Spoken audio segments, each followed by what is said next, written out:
Hello friends, welcome to technical aspirants. আমি অসিত, আপনাদের সবাইকে স্বাগত জানাই আমার চ্যানেলে। তো এখন আমরা যে সিরিজটা নিয়ে কথা বলছি সেটা হচ্ছে মিউনিসিপ্যাল সার্ভিস কর্পোরেশন বা কলকাতা মিউনিসিপ্যাল সার্ভিস কর্পোরেশনের যে সমস্ত মেকানিক্যালের পোস্টগুলো বের হয়, যেমন সাব অ্যাসিস্ট্যান্ট ইঞ্জিনিয়ার এবং অ্যাসিস্ট্যান্ট ইঞ্জিনিয়ার। তো এর যে এক্সামগুলো হয়ে থাকে, এর কিছু মোস্ট এক্সপেক্টেড এমসিকিউ যেগুলো প্রিভিয়াসলি আমাদের এক্সামে দেখা গেছে বা এই যে আপকামিং এক্সামগুলো রয়েছে সেখানে দেখা যেতে পারে বলে আমরা মনে করছি। তো সেই সিরিজটা নিয়ে আমরা এখন ডিসকাস করছি, আলোচনা করছি এবং সমস্ত এমসিকিউ নিয়ে চর্চা করছি। তো আপাতত আমরা এখন পর্যন্ত বেশ কিছু টপিকের উপর কথা বলে নিয়েছি। এখন আমরা যেটা আজকে কথা বলবো সেটা হচ্ছে থিওরি অফ মেশিন, বা যেটাকে আমরা বলে থাকি টম। তো এই থিওরি অফ মেশিনের আমরা খুব বেশি সময় নষ্ট না করে প্রশ্ন অ্যান্সারগুলোর দিকে যাব। কিন্তু তার আগে আপনাদের কাছে আমার একটা প্রশ্ন রয়েছে, যেটা এই থিওরি অফ মেশিনারি রিলেটেড। তো এইখানে আমরা যেটা দেখতে পাচ্ছি এটাকে আমরা বলে থাকি হুক। তো এই হুককে যদি আমরা ক্রস সেকশন করি তাহলে এর যে সেকশনটা আমরা দেখতে পাবো, এই সেকশনটা জিওমেট্রিক্যালি শেপ কি হবে, সেটা আমার প্রশ্ন। এটা কিন্তু এক্সাম পয়েন্ট অফ ভিউ খুব একটা ভালো প্রশ্ন এবং আমি চাচ্ছি আপনারা সবাই পার্টিসিপেট করুন আমার এই সিরিজে, এবং এখানে আপনারা কমেন্ট বক্সে গিয়ে অ্যান্সারটা অবশ্যই জানাবেন। এবং চলুন শুরু করা যাক আজকের আমাদের বাকি যে প্রশ্নগুলো, তার দিকে নজর রাখি। কিন্তু তার আগে আমার আরেকটা আপনাদের কাছে প্রশ্ন রয়েছে, যে আপনারা কি চান মিউনিসিপাল সার্ভিস কর্পোরেশনের পর আমি পিএসসির যে সমস্ত এক্সামগুলো আসছে সেগুলো নিয়ে আপনারা কতজন চাচ্ছেন যে আমি ভিডিও বানাই, অবশ্যই জানাবেন একবার। তো চলুন শুরু করা যাক সময় বেশি নষ্ট না করে। আজকের প্রথম প্রশ্ন যেটা আমরা দেখব, অ্যাডেন্ডাম। তো অ্যাডেন্ডামের সঙ্গে মডিউলের ঠিক কী ধরনের সম্পর্ক, সেই থেকেই এই প্রশ্নটা এসেছে মেনলি। তো অ্যাডেন্ডামের সঙ্গে মডিউলের যে সম্পর্ক, অ্যাডেন্ডামকে আমরা বলে থাকি ওয়ান মডিউল। তো এটা অপশন সিতে রয়েছে। তো এটা হয়ে যাবে সঠিক উত্তর। কিন্তু দেখে নিই একটা লিস্ট, যেখানে আমরা দেখতে পাবো মডিউলকে যদি আমরা এম ধরি এবং নাম্বার অফ টিথকে যদি আমরা জেড ধরি, যেহেতু আমরা সবাই জানি আমরা একটা গিয়ার নিয়ে কথা বলছি, এই যে অ্যাডেন্ডাম ডিডেন্ডাম এগুলো মেনলি গিয়ারের মধ্যে থেকে থাকে। তো এই যে নাম্বার অফ টিথ যদি জেড হয়ে থাকে তাহলে তার যে রেফারেন্স ডায়ামিটারটা হবে সেটা হবে জেড ইন্টু এম, অর্থাৎ number of teeth into module. এবং অ্যাডেন্ডাম যেটা সেটা কিন্তু আমরা এখানে দেখতে পাচ্ছি ওয়ান মডিউল, এবং 1.25 মডেল যেটা রয়েছে এটা কিন্তু পুরোপুরি ডিডেন্ডামের জন্য। যেটা আমরা দেখুন এখানে কিন্তু অপশানে আমি দিয়ে রেখেছিলাম 1.25 মডিউল। এই 1.25 মডিউলটা কিন্তু ডিডেন্ডামের জন্য, ভুল করে এটা কিন্তু অ্যাডেন্ডামের জন্য করে আসবেন না। এবং যেটা টুথ ডেপথ যেটা বা টিথ ডেপথ আমরা বলে থাকি, সেটা কিন্তু 2.25 মডিউল হয়ে থাকে। তো আরো কিছু রয়েছে, আপনারা পজ করে দেখে নিবেন। ভিডিও খুব বেশি লম্বা হয়ে যেতে পারে, তাই খুব বেশি এটা নিয়ে ডিসকাস করছি না। নেক্সট আমরা যেটা দেখব, যে গিয়ার নোমেনক্লেচার। দেখুন গিয়ার নোমেনক্লেচার কিন্তু মিউনিসিপাল সার্ভিস কর্পোরেশনের খুব একটা ফেভারিট সাবজেক্ট, এবং এখান থেকে বেশ কিছু প্রশ্ন ওরা কিন্তু দিয়ে দেয়।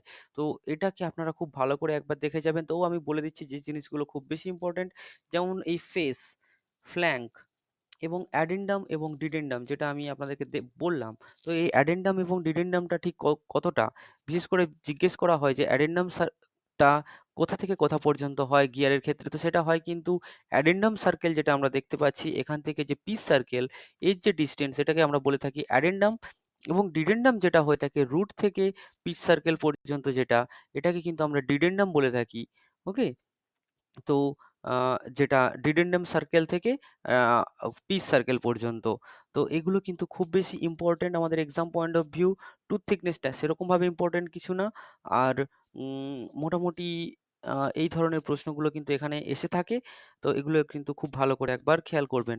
নেক্সট আমরা যেটা দেখছি সেটা হচ্ছে ইনারশিয়া ফোর্স অ্যাক্টস, বা আমরা কিন্তু এখানে কথা বলছি ইনারশিয়া ফোর্স নিয়ে। যে ইনারশিয়া ফোর্স এবং অ্যাক্সিলারেশনের মধ্যে সম্পর্কটা কিরকম। দেখুন ক্লাস 7 থেকে কিন্তু আমরা এই বিষয়টা নিয়ে আলোচনা করে আসছি, আমরা সবাই জানি ইনারশিয়া ফোর্স কিন্তু অ্যাক্সিলারেশন বা ডিঅ্যাক্সিলারেশনের ক্ষেত্রে পুরোপুরি অপোজিট ডাইরেকশনে কাজ করে। আর ঠিক যে কারণে যখন আমাদের আমরা বাসের মধ্যে থাকি এবং গাড়িটা হঠাৎ করে যখন ছেড়ে দেয় বা অ্যাক্সিলারেট করে, ঠিক সেই মুহূর্তে কিন্তু আমরা পেছনের দিকে ঝুঁকে যাই। অর্থাৎ গাড়ি সামনের দিকে হলে আমরা পেছনের দিকে ঝুঁকে যাই, আবার গাড়ি যদি ব্রেক করে তখন আমরা কি করি, সামনের দিকে ঝুঁকে পড়ি। অর্থাৎ ইনারশিয়া ফোর্স যেটা, সেটা কিন্তু পুরোপুরি অ্যাক্সিলারেশন ফোর্সের অপোজিট ডাইরেকশনে কাজ করে। তো আনসার হয়ে যাবে option C, opposite to the direction of acceleration force. তো এটা কিন্তু এর সঠিক অ্যান্সার। নেক্সট আমরা দেখে নেব যে একটা মেশিন যেটা সেলফ লকিং মেশিন হতে গেলে তার এফিসিয়েন্সি কত হতে হবে? বা কোনো একটা মেশিনকে যদি সেলফ লকিং হতে হয় তাহলে তার এফিসিয়েন্সি কত হবে? তো আমরা সবাই জানি এর উত্তরটা হয়ে যাবে less than 50%। অর্থাৎ একটা মেশিন যদি তার এফিসিয়েন্সি less than 50% হয় তখন আমরা তাকে বলব সেলফ লকিং মেশিন। তো এই ধরনের সেলফ লকিং মেশিন যেমন আমরা দেখে থাকি স্ক্রু জ্যাক, চেইন পুলি ব্লকস এটসেট্রা, এটসেট্রা। তো এগুলো কিন্তু আমাদের খুবই একটা সহজ প্রশ্ন, কিন্তু বারবার প্রশ্ন জিজ্ঞেস করা হয় এটা। নেক্সট আমরা যেটা দেখব, a 3 rotor system has following number of natural frequencies। অর্থাৎ একটা 3 rotor সিস্টেমের ক্ষেত্রে আমরা ন্যাচারাল ফ্রিকোয়েন্সি ঠিক কতগুলো দেখতে পাবো? 3 রোটর সিস্টেমের ক্ষেত্রে কিন্তু আমরা দেখতে পাই যেটা, সেটা হয়ে যায় ২ টো। অর্থাৎ আমরা 3 রোটর সিস্টেমের ক্ষেত্রে ২ টো উম আ ন্যাচারাল ফ্রিকোয়েন্সিস দেখতে পাই। নেক্সট আমরা যেটা দেখব, gear box in automobile is placed between. অর্থাৎ অটোমোবাইলের ক্ষেত্রে গিয়ার বক্স যেটা সেটা ঠিক কোন জায়গায় লাগানো থাকে? সেটা কি ক্লাচ এবং ডিফারেনশিয়ালের মধ্যে লাগানো থাকে? নাকি স্টিয়ারিং অ্যান্ড ইঞ্জিন? না, স্টিয়ারিং অ্যান্ড ইঞ্জিন তো কখনোই হবে না। The engine and clutch. না, ইঞ্জিন এবং ক্লাচের মধ্যে হয় না, কেননা সবার প্রথমে ইঞ্জিন থাকে, তারপরেই ক্লাচটা লাগানো থাকে এবং তারপরেই গিয়ার বক্স থাকে, তো এটাও হতে পারে না। নেক্সট আমরা যেটা দেখব, ডিফারেনশিয়াল অ্যান্ড হুক জয়েন্ট। হ্যাঁ, এটা কিন্তু হতে পারে এবং ক্লাচ এবং হুক জয়েন্টের মধ্যে, তো ক্লাচ এবং হুক জয়েন্টের মধ্যে হতে পারে, কিন্তু ডিফারেনশিয়াল এবং হুক জয়েন্টের মধ্যে হবে না। চলুন একটা ডায়াগ্রাম দেখে নেওয়া যাক। সবার প্রথমে আমরা যেটা দেখব, একটা ইঞ্জিন লাগানো থাকে, তারপরে থাকে আমাদের ক্লাচ, ক্লাচের পরে থাকে গিয়ার বক্স, গিয়ার বক্সের পরে প্রপেলার শাফট এবং প্রপেলার শাফটগুলো কিন্তু ইউনিভার্সাল জয়েন্ট দিয়ে জয়েন করা থাকে এবং এরপরে আমরা যেটা দেখতে পাই ডিফারেনশিয়াল, এবং এই ডিফারেনশিয়ালের কাজ হয় কিন্তু পুরোপুরি এই যে গাড়িটা রয়েছে, গাড়ির হুইলগুলোকে অ্যাডজাস্ট করতে, বা আমরা যখন গাড়িটা টার্ন করছে, মনে করুন এই গাড়িটা এইভাবে টার্ন করবে। তো এই সময় এই যে বাইরের চাকাটা, একে কিন্তু বেশি আরপিএম এ ঘুরতে হবে এবং এই যে ভেতরের রেডিয়াসের যে চাকাটা রয়েছে, একে কিন্তু কম আরপিএম এ ঘুরতে হবে। তো এই কাজটা কিন্তু পুরোপুরি করেন পুরো এই ডিফারেনশিয়াল। তো এটাই কিন্তু এর মেইন টপিক, এবং সাথে, সাথে আমি দেখিয়ে দিলাম পার্টস গুলো কি। তো এবার কিন্তু আমাদেরকে অ্যান্সার এর দিকে দেখতে হবে যে গিয়ার বক্সটা ঠিক এখানে কোন জায়গাতে লাগানো থাকে। তো ক্লাচ এবং ডিফারেনশিয়াল এর মধ্যে এটা কিন্তু অনেকটাই দূরে হয়ে যাচ্ছে। তো এটাও আমরা ওমিট করলাম। তাহলে অ্যান্সার যেটা আমাদের কাছে থেকে যাচ্ছে সেটা কিন্তু ক্লাচ এবং হুকস জয়েন্ট। তো ক্লাচ এবং হুকস জয়েন্টের মধ্যে যে জায়গাটা থাকে সেখানেই কিন্তু আমাদের, তো এখানে আমরা দেখে নিই, এই যে হলো আমাদের ক্লাচ এবং এখানে এই যে ইউনিভার্সাল জয়েন্টটা রয়েছে, এই দুটোর মাঝে যে জায়গাটা, এখানেই কিন্তু গিয়ার বক্সটা লাগানো হয়ে থাকে। নেক্সট কোশ্চেনের দিকে আমরা নজর দেবো যে rate of decay of oscillation is known as. অর্থাৎ আমাদের যে অসিলেশনের যে ডিকেটা সেটাকে আমরা কি বলে থাকি? তো সেটাকে আমরা বলে থাকি লোগারিদমিক ডিক্রিমেন্ট। সেটাকে আমরা বলে থাকি লোগারিদমিক ডিক্রিমেন্ট। তো এখানে রয়েছে অপশন ডি তে লোগারিদমিক ডিক্রিমেন্ট। নেক্সট আমরা যেটা দেখছি, the effect of hammer blow can be reduced by. তো যখন আ কোনো মেশিনসের মধ্যে আমরা হ্যামারিং দেখতে পাই বা হ্যামার এফেক্ট দেখতে পাই, তো সেটাকে আমরা কিভাবে কম করতে পারি? তো সেটার দিকে আমরা যদি নজর রাখি তাহলে দেখব এ ফুললি ব্যালেন্সিং দ্য রেসিপ্রোকেটিং মাস, না এটা নয়। তো ডিক্রিজিং দ্য স্পিড, অবশ্যই আমরা যদি তার স্পিডটা ডিক্রিজ করে দিই তাহলে কিন্তু আমরা দেখতে পাবো using 2 or 3 pairs of wheels coupled together. হ্যাঁ, এক্ষেত্রেও কিন্তু এটা হতে পারে। তো অপশন ই তে রয়েছে বোথ বি এন্ড সি। তো এটাই হয়ে যাবে আমাদের সঠিক উত্তর। নেক্সট আমরা যেটা দেখব, in gear drive module is equal to. তো আবার আমাদের গিয়ার ড্রাইভের ক্ষেত্রে জিজ্ঞেস করা হয়েছে মডিউলটাকে কি বলবো? তো মডিউলটাকে কিন্তু আমরা বলি 1 বাই ডায়ামিটারাল পিচ, বা 1:2 ডায়ামিটারাল পিচ, সেটাকেই কিন্তু আমরা বলছি মডিউল। নেক্সট যেটা দেখব, the type of coupling used to join two shaft whose axis are neither in same straight. অর্থাৎ দুটো শাফটের অ্যাক্সিস স্ট্রেট নয় এবং প্যারালালও নয় তারা, কিন্তু তারা ইন্টারসেক্টস করছে। তো সেই ধরনের যখন শাফটকে আমরা কাপল করব তখন আমরা সেগুলোকে কিন্তু ইউনিভার্সাল কাপলিং এ কাপল করব। নেক্সট যেটা দেখছি, to obviate axial thrust following gear drive is used. তো অ্যাক্সিয়াল থ্রাস্টকে আমাদেরকে কম করবার জন্য সেক্ষেত্রে আমাদেরকে কোন ধরনের গিয়ার ড্রাইভ ইউজ করতে হবে? তো সেক্ষেত্রে কিন্তু আমাদেরকে double helical gear drive use করতে হবে যার অপোজিট টিথ থাকবে। তো সেক্ষেত্রে আমরা যদি অপশন এ এর দিকেই তাকাই, তো অপশন এ তেই কিন্তু রয়েছে double helical gear having opposite teeth. তো এই ধরনের যখন গিয়ার আমরা দেখতে পাবো, তো তখন কিন্তু এই গিয়ারগুলো আমাদের অ্যাক্সিয়াল থ্রাস্ট নেওয়ার জন্য কিন্তু এগুলোকে ইউজ করা হয়। তো এই হলো একটা ডাবল হেলিক্যাল একটা গিয়ারের ছবি, যেটা কিন্তু আপনাদের মনে রাখবার জন্য আমি ছবিটা জাস্ট দিয়েছিলাম। নেক্সট যেটা, governor is used in automobile to. তো গভর্নর অটোমোবাইলে কি কাজ করে থাকে? এটা মেইনলি যে আ আরপিএম রয়েছে বা এন আমরা যেটাকে বলি, তার যে চেঞ্জ ইন আরপিএম, এটাকে কন্ট্রোল করবার জন্য কিন্তু গভর্নর মেইনলি ইউজ হয়ে থাকে। তো এক্ষেত্রে অ্যান্সার হয়ে যাবে to control delta N. Next যেটা, the advantage of the piston valve over D slide valve is that in the former case. অর্থাৎ ডি স্লাইড ভালভ এবং পিস্টন ভালভ আমরা জানি, দু ধরনের ভালভ আমরা দেখতে পাই। ডি স্লাইড ভালভ কি করে? ডি স্লাইড ভালভ কিন্তু একটা সারফেসের ওপর এইভাবে টু অ্যান্ড ফ্রোতে রেসিপ্রোকেট করতে থাকে।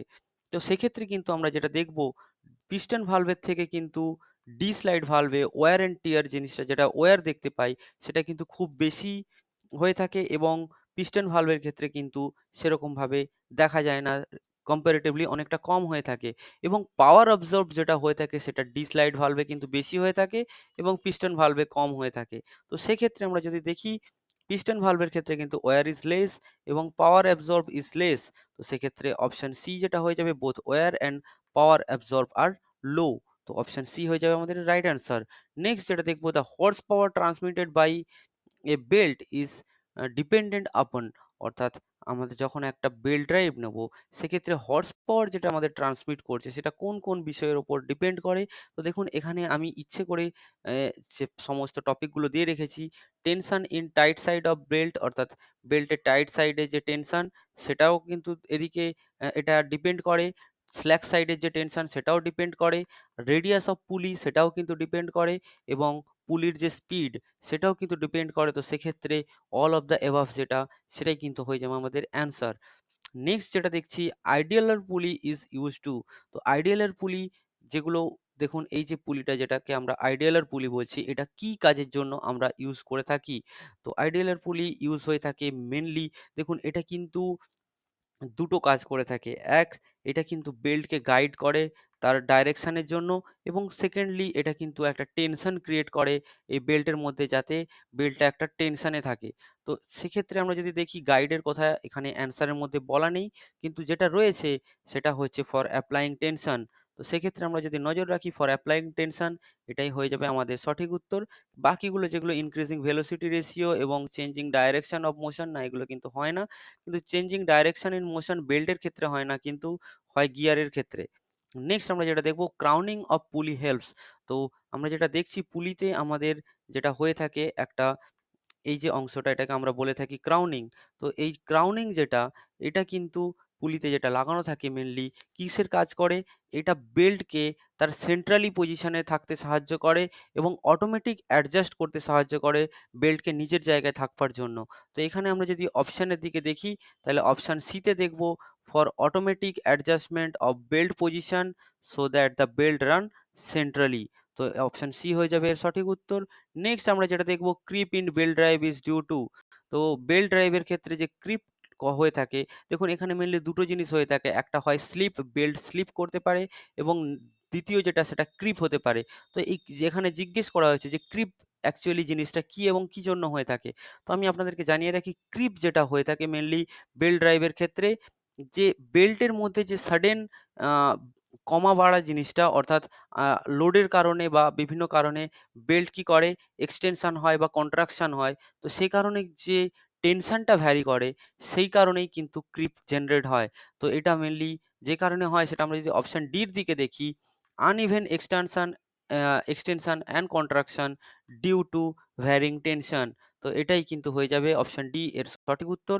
নেক্সট আমরা যেটা দেখব, the following type of dynamometer is used when it is desired to measure large power of a steam turbine propelling the naval ship। অর্থাৎ আমরা যদি একটা খুব বড় এক দেখি, একটা বড় স্টিম টারবাইন দেখি এবং তার যে, সেটা যদি একটা বড় নাভাল শিপকে প্রপেলিং করছে, তো তার পাওয়ার আমাদেরকে মেজার করবার জন্য আমরা কোন ধরনের আ যে ডায়নামোমিটারটা ইউজ করব। তো এই ধরনের এই ক্ষেত্রে কিন্তু আমরা ব্যবহার যেটা করে থাকি, সেটাকে আমরা বলে থাকি টরশন ডায়নামোমিটার। তো সেক্ষেত্রে আমরা ব্যবহার করে থাকি টরশন ডায়নামোমিটার। নেক্সট আমরা যেটা দেখব, রোপ ব্রেক ডায়নামোমিটার ইউজেস। আমরা এখানে মেইনলি জিজ্ঞেস করেছি, যেটা এখানে আপনারা যেটা দেখতে পাচ্ছেন এটা হচ্ছে রোপ ব্রেক ডায়নামোমিটার।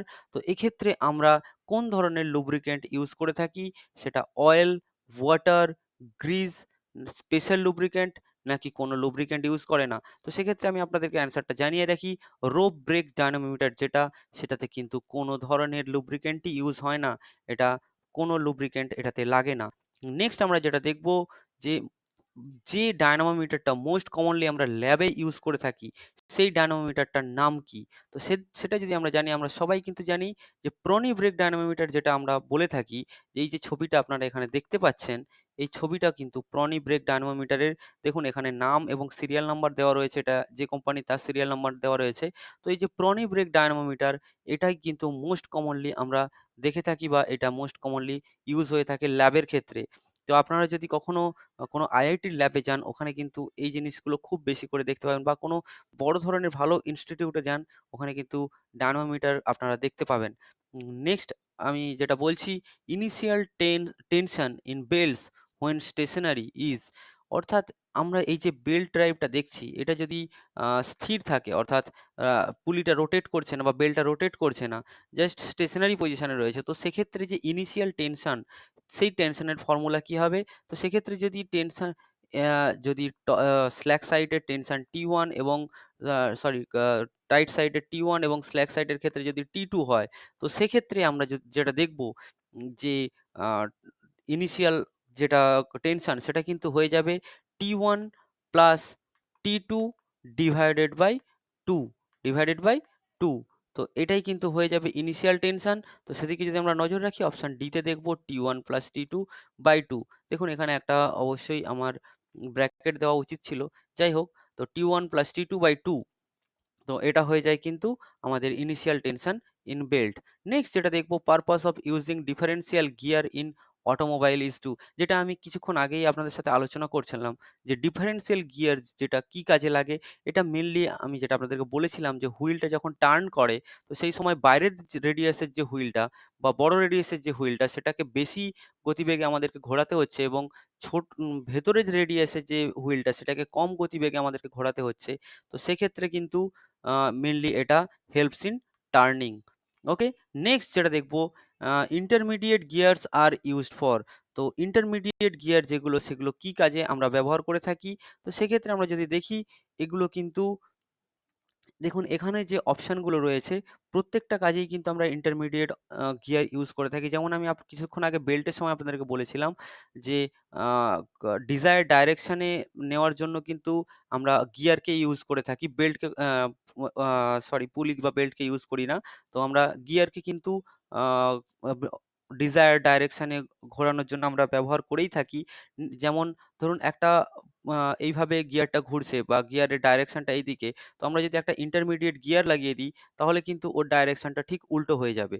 ওকে, নেক্সট আমরা যেটা দেখব, reducing the size of individual gear.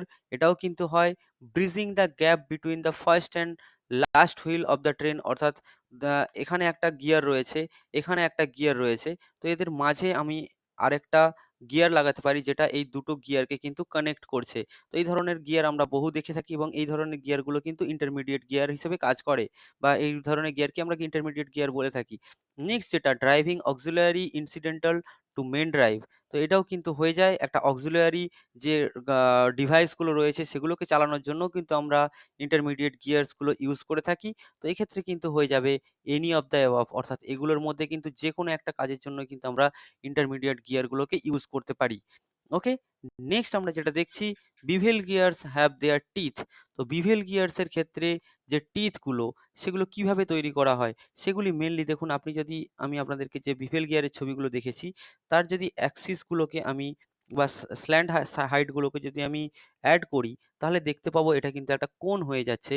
তো এই কোণের যে বাইরের যে অংশগুলোকে, এগুলোকে কেটেই যে টিথ গুলো বানানো হয়েছে, তবেই কিন্তু আমরা বিভেল গিয়ার তৈরি করি। তো সেক্ষেত্রে আমরা যদি দেখি, আ অপশন ডি তে যেটা রয়েছে, cut on the surface of the cone, অর্থাৎ সারফেসের কোণের সারফেসগুলোকে কেটে কেটে কিন্তু আমরা বিভেল গিয়ার, তো বিভেল গিয়ারের টিথ তৈরি করি। ওকে, তো এটাই এখানে জানতে চাওয়া হয়েছিল। নেক্সট যেটা, the contract ratio of engagement factor in case of gear should be, অর্থাৎ গিয়ারের ক্ষেত্রে কন্ট্যাক্ট রেশিও বা এনগেজমেন্ট ফ্যাক্টর যেটা, সেটা কত হয়ে থাকে? তো সেটা হয়ে থাকে 1.3 থেকে 1.5, 1.3 থেকে কিন্তু 1.5 হয়ে থাকে। নেক্সট আমরা যেটা দেখব, the motion of pendulum is simple harmonic motion only when it's amplitude, অর্থাৎ একটা পেন্ডুলামের গতি তখন আমরা তাকে সিম্পল হারমোনিক মোশন বলবো যখন তার অ্যামপ্লিটিউডটা কি হবে, বেশি হবে, কম হবে নাকি সেম হবে। তো সেক্ষেত্রে কিন্তু আমরা যেটা দেখব যে তার যদি অ্যামপ্লিটিউড কম হয়ে থাকে পেন্ডুলামের, তখন কিন্তু আমরা তাকে সিম্পল হারমোনিক মোশন বলবো। নেক্সট যেটা দেখব, the periodic time of a simple pendulum depends on, তো পিরিয়ডিক টাইম যেটা সিম্পল পেন্ডুলামের, সেটা কিন্তু ডিপেন্ড করে ডাইরেক্টলি লেন্থের ওপর, অর্থাৎ পেন্ডুলামের লেন্থের ওপর। কেননা আমরা যদি একটু ফর্মুলার দিকে নজর দিই, টি ইকুয়ালস টু 1/ফ্রিকোয়েন্সি, তো এবং সমান 2π√L/G ইকুয়ালস টু 2π√L/G। এখানে কিন্তু পাই যেটা একটা কনস্ট্যান্ট, জি একটা কনস্ট্যান্ট এবং এল কিন্তু এখানে ভ্যারিয়েবল। তো এটা কিন্তু পুরোপুরি ডিপেন্ডস করছে লেন্থ অফ পেন্ডুলাম। কিন্তু এখানে আপনাদেরকে আরো একটা জিনিস জানিয়ে রাখি, এটা কিন্তু যদি আমরা এই কোনো এক পেন্ডুলামকে আমরা পৃথিবীতে মেজার করছি তাহলে কিন্তু এটার শুধুমাত্র এলটাই ভেরিয়েবল। কিন্তু যদি আমরা পেন্ডুলামটাকে নিয়ে চাঁদে বা অন্য কোনো গ্রহে চলে যাই, তখন কিন্তু গ্র্যাভিটেশনাল ফোর্স যেটা সেটা চেঞ্জ হয়ে যাচ্ছে। তো সেক্ষেত্রে কিন্তু জিটাও ভেরিয়েবল হবে। কিন্তু সেটা যদি বলা থাকে যে আমরা কোনো চাঁদে বা অন্য কোনো গ্রহে গিয়ে করছি এবং সেখানে গ্র্যাভিটেশনাল ফিল্ড আলাদা বা গ্র্যাভিটেশনাল ফোর্সটা আলাদা, তখন কিন্তু জিটা ভ্যারি করবে। নইলে আমরা জেনারেলি ইন জেনারেল পারপাস বলবো লেন্থ অফ পেন্ডুলাম ভ্যারি করছে বা ডিপেন্ডস করছে।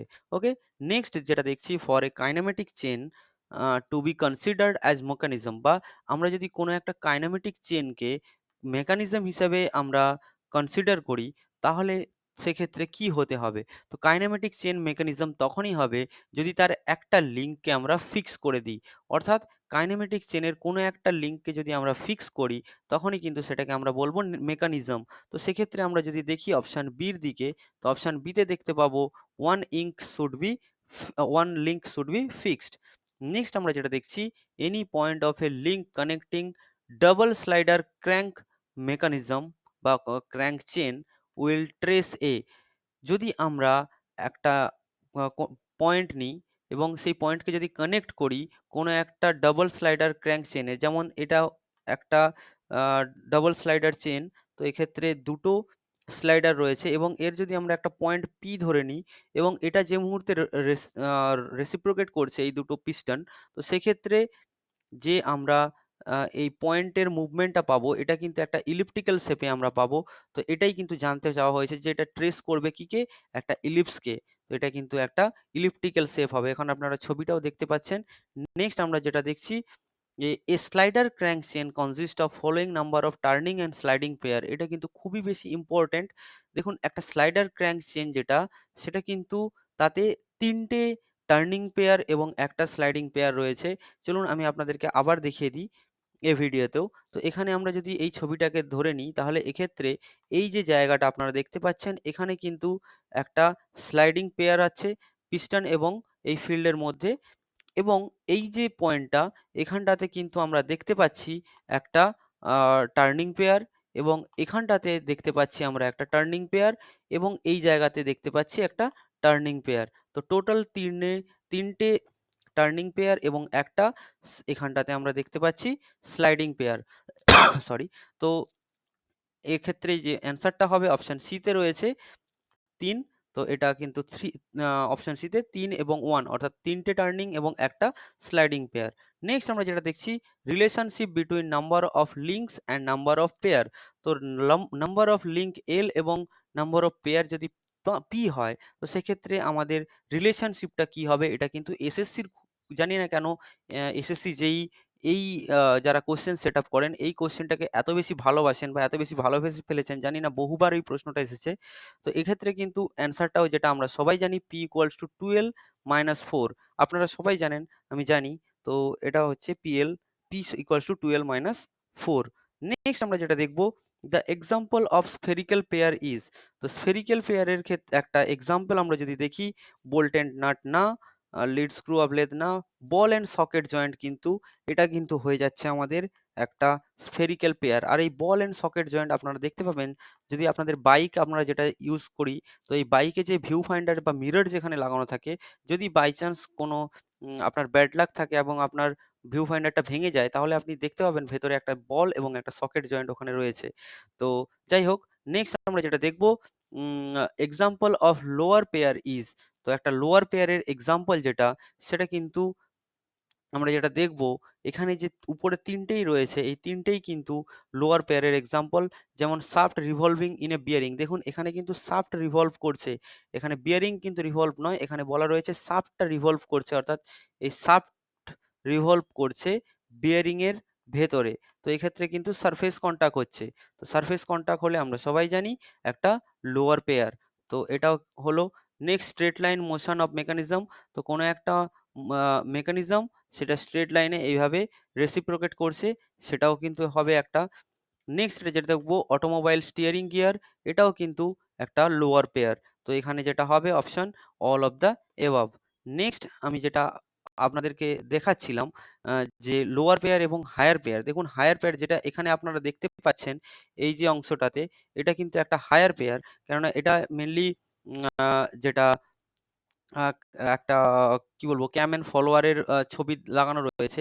এখানে পয়েন্ট কনট্যাক্ট হচ্ছে, যে কারণে এটাকে আমরা বলছি আ হায়ার পেয়ার। এবং বাকি যেগুলো এখানে রয়েছে, এই যে আপনারা এখানে দেখছেন, এখানে কিন্তু যে শাফটটা রিভলিউট বা রোটেট করছে একটা হোলের মধ্যে, এখানে কিন্তু এটা সারফেস কনট্যাক্ট হচ্ছে। তো এগুলো সবই কিন্তু এখানে হায়ার পেয়ার রয়েছে। আর ওটা রয়েছে, সরি, এগুলো সবই রয়েছে লোয়ার পেয়ার এবং এটা রয়েছে হায়ার পেয়ার। ওকে? যেহেতু পয়েন্ট কনট্যাক্ট হচ্ছে। এবং আমি সাথে, সাথে আরো কয়েকটা জিনিস জানিয়ে রাখি। এখানে দেখুন উপরে যেগুলো আছে সবগুলো কিন্তু ডিগ্রি অফ ফ্রিডম 1 রয়েছে। এবং যখন একটা, দেখুন এই দুটোর মধ্যে ডিফারেন্স, এইখানে একটা আ সিলিন্ড্রিক্যাল আ শাফটকে আমরা একটা হোলের মধ্যে দিয়ে, সার্কুলার হোলের মধ্যে দিয়ে দিয়েছি, যার কারণে এখানে দুটো মোশন দেখতে পাচ্ছি। একটা টু অ্যান্ড ফ্রো আ না মোশন পাচ্ছি এবং একটা এখানে সার্কুলার মোশন পাচ্ছি। তো এক্ষেত্রে এটা দুটো ডিগ্রি অফ ফ্রিডম আমরা এখানে দেখতে পাচ্ছি। কিন্তু এক্ষেত্রে যেটা হয়েছে সেটা হচ্ছে একটা ডিগ্রি অফ ফ্রিডম, যেখানে টু অ্যান্ড ফ্রো মোশন পাচ্ছি। তো এবং সাথে, সাথে আমি আপনাদের আরো একটা জিনিস জানিয়ে রাখি। তো যখন আমরা দেখব ডিগ্রি অফ ফ্রিডম আমাদের 0 হয়ে যাচ্ছে, সেক্ষেত্রে আমরা তখন সেটাকে বলে থাকি কিন্তু স্ট্রাকচার। যাই হোক, এগুলো নিয়ে খুব বেশি আর সময় নষ্ট করছি না। জানি আপনারা সবাই এগুলো জানেন। নেক্সট যেটা দেখছি, পুলি in a belt drive acts as, তো একটা বেল্ট ড্রাইভের ক্ষেত্রে পুলি কিরকম কাজ করে থাকে বা সেটা কি ধরনের পেয়ার তৈরি করে থাকে? তো সেটা কিন্তু তৈরি করে থাকে একটা রোলিং পেয়ার। তো অপশন সি তে যেটা রয়েছে সেটা হচ্ছে একটা রোলিং পেয়ার। নেক্সট আমরা যেটা দেখব, universal joint is an example of, তো ইউনিভার্সাল জয়েন্ট যেটা, সেটা কিন্তু আমরা সবাই জানি একটা লোয়ার পেয়ার। যেহেতু আমাদের সারফেস কন্টাক্ট করছে, তাহলে আমাদের লোয়ার পেয়ার। পয়েন্ট কন্টাক্ট হলে আমাদের হায়ার পেয়ার এবং সারফেস কন্টাক্ট হলে আমাদের লোয়ার পেয়ার। নেক্সট আমরা যেটা দেখব, rectangular bar in a rectangular hole is following type of pair, যেটা আমরা কিছুক্ষণ আগে বলছিলাম, একটা রেক্টাঙ্গুলার শাফট একটা রেক্টাঙ্গুলার হোলের মধ্যে দিয়ে যাচ্ছে। তো সেখানে একটাই ডিগ্রি অফ ফ্রিডম পাচ্ছি। তো সেটা কিন্তু আমরা হয়ে গেল কমপ্লিটলি কনস্ট্যান্ট মোশন। চলুন কয়েকটা ডায়াগ্রাম দেখে নেওয়া যাক। যেটা আমরা এক্ষুনি বলছিলাম, কমপ্লিটলি কনস্ট্যান্ট মোশন, একটা রেক্টাঙ্গুলার শাফট বা বার, এটা কিন্তু একটা রেক্টাঙ্গুলার হোলের মধ্যে দিয়ে যখন মোশন পাচ্ছে, তখন কিন্তু একটাই ডিগ্রি অফ ফ্রিডম পাচ্ছে। যে কারণে এটা কিন্তু কমপ্লিটলি কনস্ট্যান্ট মোশন। এবং যখন রেক্টাঙ্গুলারের বদলে এটা সার্কুলার হবে বা সিলিন্ড্রিক্যাল হবে, তখন কিন্তু এটা হয়ে যাবে ইনকমপ্লিটলি কনস্ট্যান্ট মোশন। এবং এখানে যদি আমরা একটা স্লিভ লাগিয়ে দিই, স্লিভ দিয়ে এটাকে টাইট করে দিই, তখন কিন্তু এটা আমরা বলবো সাকসেসফুলি কনস্ট্যান্ট মোশন। ওকে? তো এই কটা কিন্তু ইম্পোর্টেন্ট জিনিস, অবশ্যই খুব ভালো করে খেয়াল রাখবেন। তো এইগুলো ছিল মোটামুটি আমাদের থিওরি অফ মেশিনের কিছু ইম্পোর্টেন্ট টপিক এবং ইম্পোর্টেন্ট কোয়েশ্চেনস, যেগুলো আমাদের এক্সাম পয়েন্ট অফ ভিউ খুবই বেশি ইম্পোর্টেন্ট। তো যাই হোক, দেখা হচ্ছে পরবর্তী ভিডিওতে এবং এখন আমরা ডেইলি বেসিসে কিছু প্র্যাকটিস করব যেগুলো আমরা পড়লাম এতদিন ধরে সেগুলো কিন্তু আমাদের এক্সাম পয়েন্ট অফ ভিউ খুব বেশি ইম্পর্ট্যান্ট। তো আমি এবার আপনাদের সামনে কোয়েশ্চেন সিরিজ রাখবো। অ্যান্সারগুলো কিন্তু আপনারা নিজেরা করবেন। তো চলুন দেখা হচ্ছে পরবর্তী ভিডিওতে এবং অবশ্যই আপনারা জানাবেন যে পিএসসি রিলেটেড যে সমস্ত কোয়েশ্চেন্সগুলো বা কোয়েশ্চেন সিরিজগুলো আমি আনবার কথা বলছি আপনারা তার সাথে এগ্রি হচ্ছেন কিনা। তো চলুন দেখা হচ্ছে পরবর্তী ভিডিওতে। Thanks for watching. God bless you all.